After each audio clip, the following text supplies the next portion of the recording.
Welcome to the Liquidity Detective. This video is for educational purposes only and does not constitute financial advice. Past performance is not indicative of future results. All trades shown are real, but your results may differ. Now let's look at what the market was doing before I placed this trade.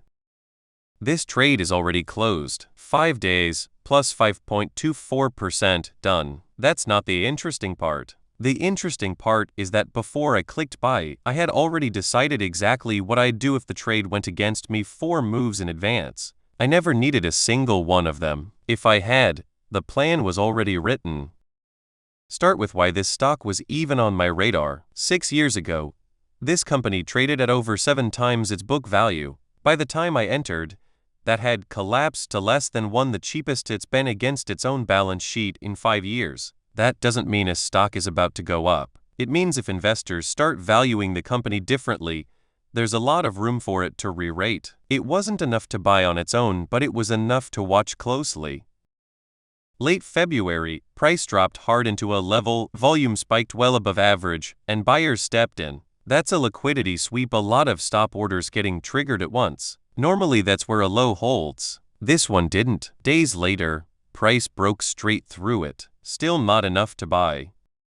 2 weeks later, a second sweep, and this time the volume wasn't just elevated, it was roughly 10 times the average. The biggest single-day volume this stock had seen in months. That's not a random wick. That's a huge number of shares changing hands at one price. The market had just built a much deeper, much more meaningful liquidity zone than before. Now I was interested. Price spent 2 months rebuilding off that low. In early June it finally pushed back up through the original February level briefly, then fell straight back below it. Fail breakouts like that matter. They tell you the level still had unfinished business. By late June, price broke through it again, this time for good, and kept climbing to new highs. Once that happens, the mechanics flip. A level that used to cap price from above becomes the level buyers defend from below. Old resistance, new support. 3 weeks later, price pulled back right into that same zone. It dipped just under it intraday, then closed back above.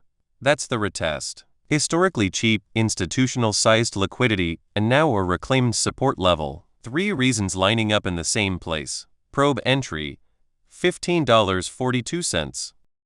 Here's the part that actually matters more than the entry. Before I placed this trade, I already knew what I'd do if I was wrong. If price drops 10%, I had a second buy ready. Another leg down, a third, a fourth if it kept falling. Every price, every size, every average decided in advance.